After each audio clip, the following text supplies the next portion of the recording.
भगवान के 3 पार्ट बताए। भगवान बाप भी है, क्या ज्ञान का बीज डाल करके जन्म देने वाला भी है आत्मा को, और उसी आत्मा का पुरुषार्थ जब संपन्न होता है तो उसको मुक्ति, जीवन मुक्ति का वर्षा भी देने वाला है। साथ ही वही आत्मा जो मनुष्य सृष्टि का बाप बनती है, वही सुप्रीम टीचर का भी पार्ट बजाती है प्रैक्टिकल में, और वही आत्मा सदगुरु का भी पार्ट बजाती है। क्या वो तीनों पार्टधारी एक ही आत्मा का पार्ट है। क्या कहा? वो बाप भी है, वो सुप्रीम टीचर भी है, और वो सदगुरु भी है। पहले बाप के रूप में, तो आदि में सो अंत में बाप के रूप में, और बाद में टीचर के रूप में बीच में। टीचर का काम होता है टीच करना, व्याख्या देना, गहराई से समझाना। तो वो सुप्रीम टीचर एक ही आत्मा का पार्ट है, और वो ही आत्मा अंत में सदगुरु का भी पार्ट बजाती है। क्या? कैसा सदगुरु? सच्चा सदगुरु शिव भगवान। ऐसा शिव जो सारी दुनिया का कल्याणकारी है। क्या? सारी दुनिया का कल्याणकारी, अभी भी सुप्रीम टीचर के रूप में कल्याणकारी। कोई एक मनुष्य आत्मा के द्वारा, और भविष्य में भी सदगुरु के रूप में सदगति देने वाला एक ही बाप, एक ही रूप में कल्याणकारी का पार्ट बजाता है। सबका सदगुरु, या कोई का सदगुरु, कोई का नहीं, सबका माने देव आत्माओं का भी सदगुरु, मनुष्य आत्माओं का भी सदगुरु, और असुरों का भी सदगुरु। माना इस सृष्टि की जो भी मनुष्य आत्माएं हैं, सबका सदगुरु, सबका सदगति दाता। एक भी मनुष्य आत्मा ऐसी नहीं बचेगी जो कम से कम एक जन्म में सदगति को प्राप्त न हो, एक जन्म में जीवन मुक्ति को प्राप्त न हो। जीवन धारण करेगी लेकिन जीवन मुक्त, माना दुख दर्द नहीं सहन करेगी।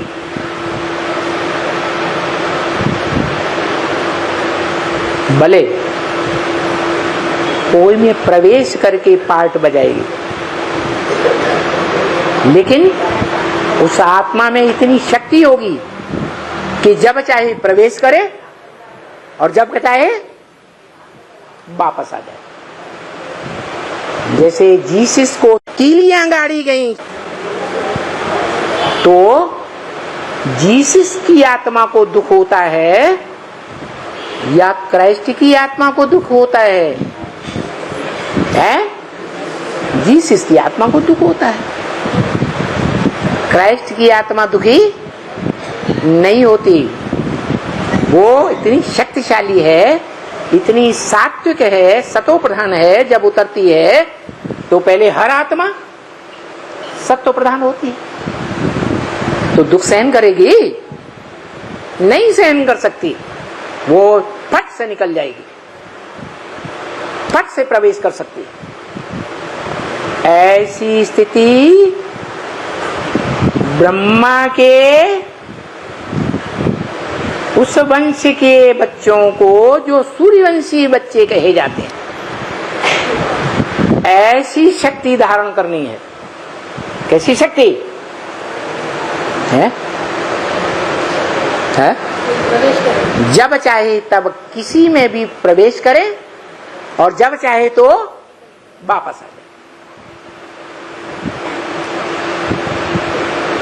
आत्मा जीवन मुक्ति का अनुभव करे, जीवन में भी अनुभव करे, शरीर में भी रहे, सुख का अनुभव करे, दुख का अनुभव न करे। तो ये वाइब्रेशन को जीतने वाले बच्चों की बात है। जो बच्चे राज परिवार के भांति बनते हैं जन्म जन्मांतर, राजयोग सीख करके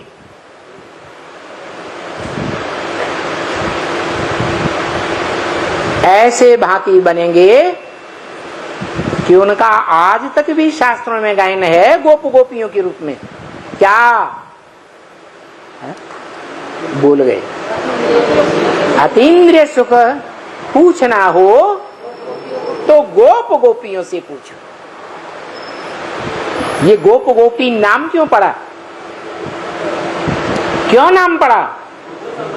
क्योंकि उन गोप गोपियों ने भगवान के प्रैक्टिकल स्वरूप के साथ गुप्त पार्ट का संबंध जोड़ा है। जो गुप्त पार्ट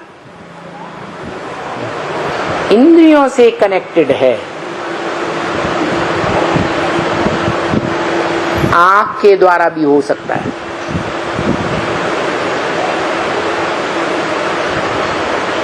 आंख देखे तो किसको देखे? आत्मा को देखे। नहीं, आत्माएं तो ढेर हैं। किसको देखे? स्वप्न में भी ऐसी स्टेज बन जाए कि स्वप्न भी आवे तो एक के स्वप्न आवे। ऐसा कब होगा? कैसे स्टेज बनेगी? कौन सा पुरुषार्थ? अरे निरंतर शब्द भूल गए। हाँ जी, मिसाल देते हैं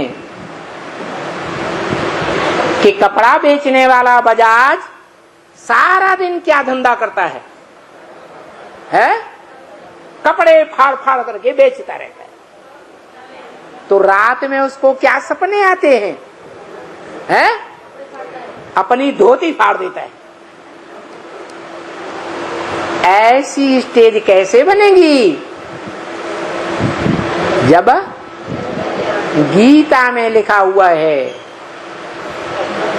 श्वास लेते समय, खाना खाते समय, बोलते समय, टट्टी पेशाब भी करते समय,